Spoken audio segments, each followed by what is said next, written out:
Morning guys. So another day, another vlog. So due for change oil.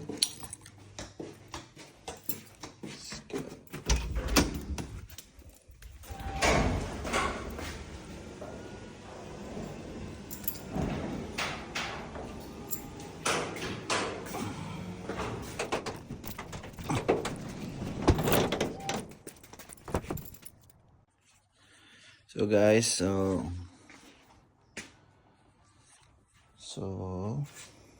what we're gonna do today is DIY, change oil and do it yourself. So sa model na kanina car is ang oil filter is adra. So as you can see, one. So first things first, need to lift the car para so ito sa ilalom, and we have easy access to remove the filter, and as well as we can drain the oil. Okay, so update ko kayo guys, lift ko lang ang car. Okay, yun guys, so nahang natin yung car, so punta tayo sa baba. Okay. Okay. So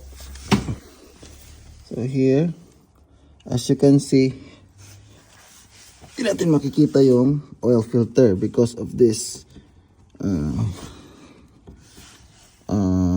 screen. So we need to remove using the 10mm, and this one is a drain plug that is 14mm. So let's remove it guys. Try to put it.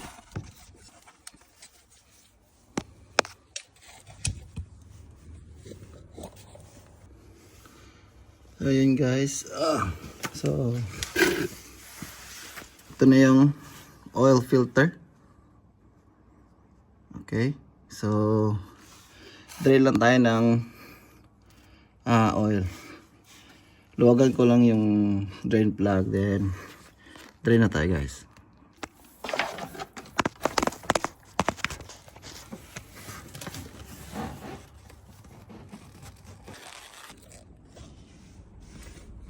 Okay guys, so na-drain ko na siya guys. So hindi ko na video yung how to remove. Masikip dito. Yun guys, so pag na-remove na yung drain plug guys, let's try to clean the drain plug. So ito yung drain plug. Yung drain plug guys. Yan. So wipe na natin guys. Make it sure na it's clean. Okay. Then bago ko pala ni-remove yung drain plug, tinanggal ko muna yung oil cap. Okay, to release the pressure. Okay, so since yung oil is still draining, kita nyo naman guys, tumutulo pa. So next thing we need to do is, since tumutulo pa siya, ito naman kunin natin yung oil filter. Okay, let's go guys.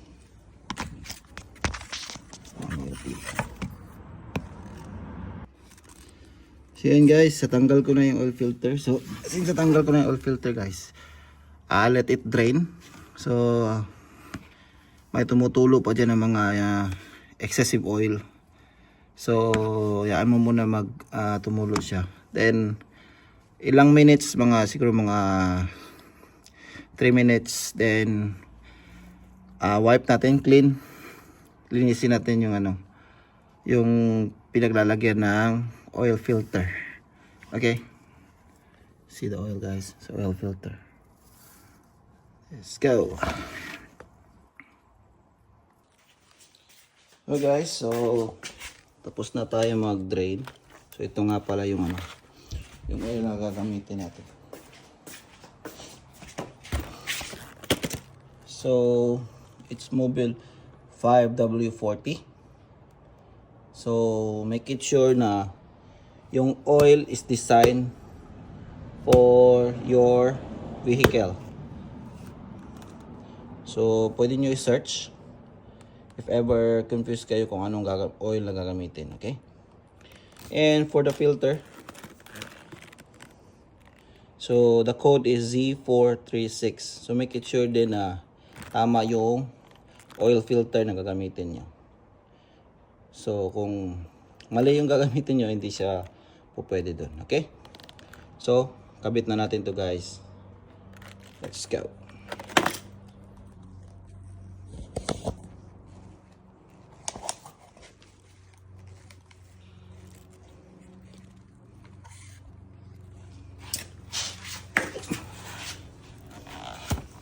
Guys, so tips nga pala guys, paglalagay ng oil filter, so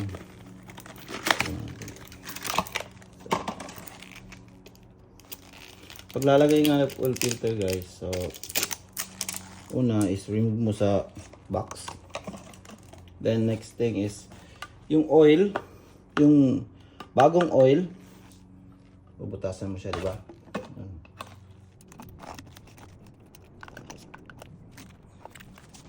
Guys, is lalagyan natin siya dito sa rubber. Lalagyan natin ng oil sa rubber.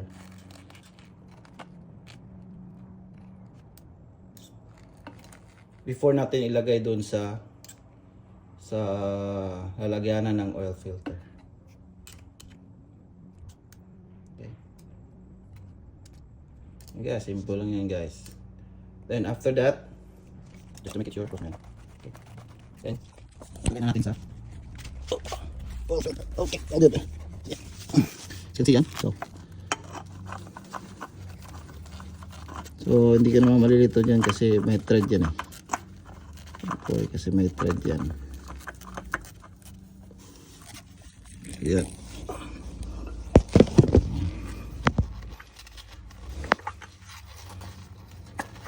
Pag di pumasok na ano, huwag yung pipilitin. Make it sure na smooth lang yung ano niya, thread. Kaya ito.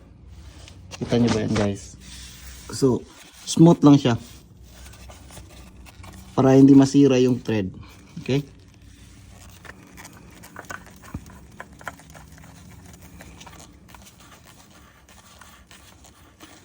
Pwede naman to siya hand tight lang. Pero, just to be sure, gamit tayo ng tools, okay? So, hold on.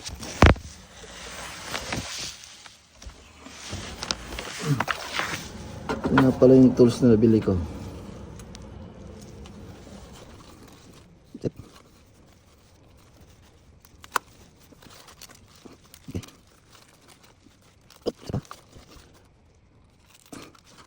Salas. Okay na. Let's wipe natin guys. Make it sure na clean siya. So, ito yung basis natin if may leaking siya. So, dapat malinis siya. Okay? Okay, let's go. Yan. Okay, let's go. No? So, hello guys. So, ito nga pala yung lalagyanan ng oil. So, nag-improvise po ako ng funnel. So, kasi wala kasi akong pang tawag dito. Paglalagyan ng oil to make it easy. So, ito yung ginawa ko. DIY lang guys kasi no budget. Okay? So, put it here. Saktong-sakto parang sinukat guys. Okay. And make it sure na remove mo yung ito nga pala is what we call oil dipstick. So pag dapat nilinisan mo to, tapos Balik mo doon. Make it sure na wala na siyang oil kasi na-drain mo na. So yan guys, wala na ng oil guys, zero na. Zero na guys, wala na oil. So, ngayon, tanggalin muna natin to. Set aside muna guys. Then, lagay na natin yung oil.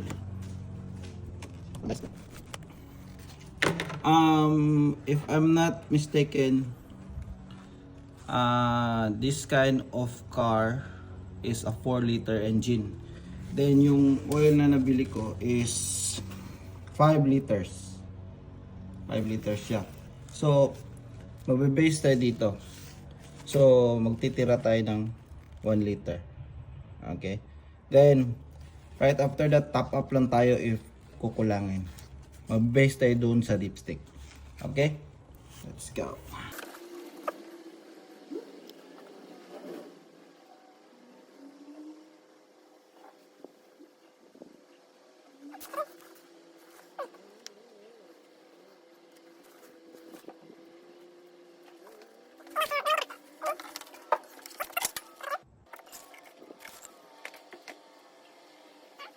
Sakto lang guys.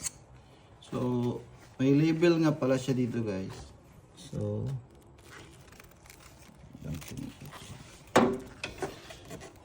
ito. May letter L, which is low, and may letter H, which is, anyway guys, H, high. So, yung oil level natin is nandito lang. So, andito lang sa may H. So, which is good, but try muna natin siyang i-start kasi magsi-circulate pa yung oil eh.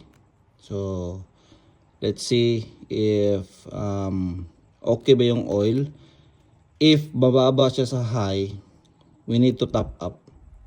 Okay? Let's go. So, right after matop up mo yung oil, check mo yung sa ilalim. If may leak, may tagas ba? Okay.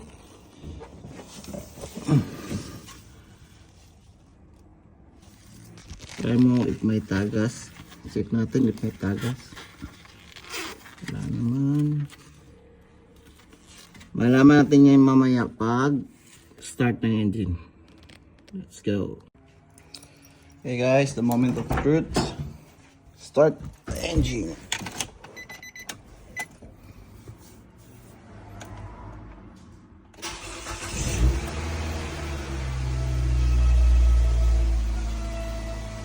Walang indicator light.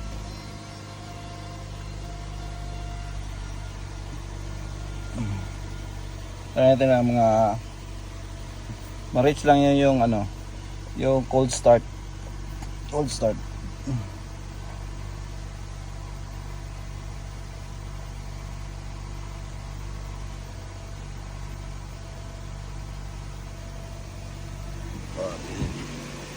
Let's go.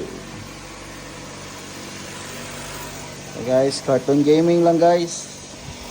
So, one way to check if may leak yung gawa mo is for me, ang ginagawa ko is I put karton na walang tulo ng oil. So it's easy for you to identify if may leak, if yung karton is may drops of oil. Okay, so ayan lang natin mag-umandar yung sasakyan ng 3 to 5 minutes. Okay. And after that, check natin yung oil level. This is the dipstick. Check natin yung oil level.